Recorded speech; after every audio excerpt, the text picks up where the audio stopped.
Hello friends, வணக்கம். நாம் இப்போ பார்க்க போகிற டாபிக் கலைஞர் மகளிர் உரிமை திட்டத்தில் பார்த்தீங்கன்னாக்கா புதிய பயனாளிகளுக்கு பார்த்திங்கன்னா மீண்டும் ஒரு வாய்ப்பு கொடுக்க இருக்காங்க.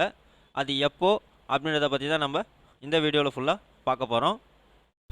நாம் வீடியோவை பார்க்குறதுக்கு முன்னாடி நீங்கள் இது வரைக்கும் நம்ம சேனலை சப்ஸ்கிரைப் பண்ணலைன்னா மறக்காமல் சப்ஸ்கிரைப் பண்ணிங்க. கூடவே பக்கத்தில் இருக்கக்கூடிய பெல் ஐக்கானை கிளிக் பண்ணி ஆல் அப்படின்ற ஆப்ஷனை செலக்ட் பண்ணிங்க.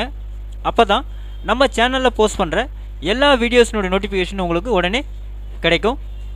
வீடியோவை ஸ்கிப் பண்ணாமல் முழுசாக பாருங்கள். வாங்க நம்ம வீடியோவை பார்க்கலாம். அதாவது மகளிர் உரிமை தொகையில் பார்த்திங்கன்னா புதிய பயனாளிகள் எப்போது சேர்க்கப்படுவார்கள் என்பது தொடர்பான விவரங்கள் வெளியாகித்தான் சொல்லியிருக்காங்க. கலைஞர் மகளிர் உரிமை திட்டம் விரைவில் பார்த்திங்கன்னா மேலும் விரிவுபடுத்தப்பட உள்ளது அப்படின்னு சொல்லியிருக்காங்க. இந்த முறை பார்த்தீங்கன்னாக்கா கூடுதல் பயனாளிகள் சேர்க்கப்பட உள்ளதாக தகவல் வெளியாகிதான் சொல்லியிருக்காங்க. அதன்படி பார்த்தீங்கன்னாக்கா முன்னாள் அரசு ஊழியர்களின் மனைவிகளுக்கும் பணம் கிடைக்கவில்லை. அவர்களுக்கு இந்த முறை பணம் கொடுக்க திட்டமிடப்பட்டு உள்ளது அப்படின்னு சொல்லியிருக்காங்க. அதே போல் முன்னாள் கார்ப்பரேஷன் ஊழியர்களின் மனைவிகளுக்கும் பணம் கொடுக்க ஆலோசனை செய்யப்பட்டு வர்றதா சொல்லியிருக்காங்க. இந்த திட்டத்தின் கீழ் பார்த்தீங்கன்னா புதிய பயனாளிகளை சேர்க்க விண்ணப்பங்கள் பார்த்தீங்கன்னா ஜூன் 2ஆம் வாரத்தில் வழங்கப்படும் அப்படின்னு சொல்லியிருக்காங்க. அதாவது ஜூன் 4ஆம் தேதி பார்த்தீங்கன்னாக்கா இந்த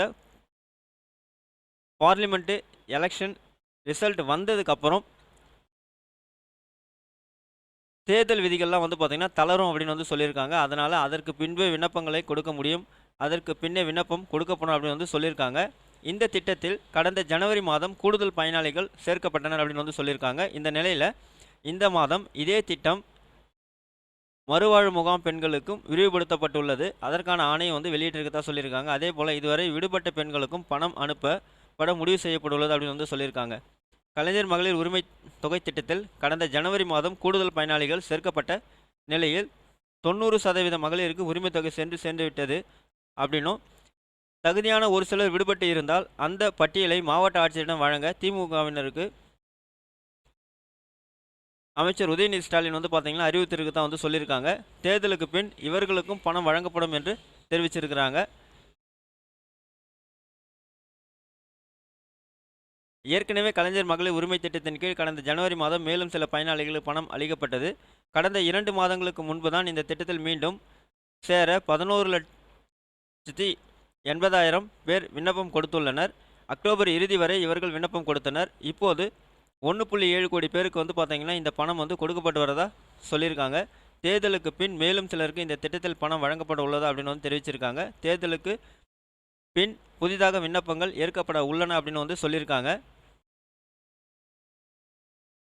ஏற்கனவே முதல்வர் ஸ்டாலினை தொடர்பாக வெளியிட்ட அறிக்கையில் குடும்பத்திற்காக வாழ்நாள் முழுவதும் ஓயாமல் உழைத்து கொண்டிருக்கும் பெண்களின் உழைப்பிற்கு அங்கீகாரம் அளிக்கும் வகையில் அவர்களுக்கு ஆண்டிற்கு 12,000 ரூபாய் உரிமை தொகை வழங்கும் கலைஞர் மகளிர் உரிமை திட்டமானது பெண்களின் வாழ்வாதாரத்தை மேம்படுத்தி வாழ்க்கை தரத்தை உயர்த்தி சமூகத்தில் அவர்கள் சுயமரியாதையோடு வாழ்வதற்கு வழிவகுக்கும் உரிய நோக்கம் கொண்டது அப்படின்னு சொல்லியிருந்தாங்க. கலைஞர் மகளிர் உரிமை திட்டத்தில் இணைந்து கொள்ள 1,63,00,000 விண்ணப்பங்கள் அரசுக்கு வரப்பெற்ற நிலையில் அவற்றில் தகுதியுள்ள 1,06,50,000 விண்ணப்பங்கள் தேர்வு செய்யப்பட்டது. இப்போது 1,07,50,000 விண்ணப்பங்கள் பார்த்தீங்கன்னாக்கா தேர்வு செய்யப்பட சொல்லியிருக்காங்க. அப்போது மீண்டும் பார்த்தீங்கன்னாக்கா மகளிர் உரிமை திட்டத்தில் சேரத்துக்கு புதிய பயனாளிகளுக்கான வாய்ப்பு பார்த்தீங்கன்னாக்கா ஜூன் மாதம் 2ஆம் வாரத்தில் விண்ணப்பங்கள் தர தொடங்கும் அப்படின்னு இந்த செய்தி மூலிமா அவங்க தெரிவிச்சிருக்காங்க. இந்த வீடியோ உங்களுக்கு பிடிச்சிருந்தா லைக் பண்ணுங்கள். அதிகமாக உங்கள் ஃப்ரெண்ட்ஸ் அண்ட் ரிலேட்டிவ்ஸ்க்கு ஷேர் பண்ணுங்கள், கமெண்ட் பண்ணுங்கள். மீண்டும் ஒரு நல்ல வீடியோவில் சந்திப்போம். நன்றி.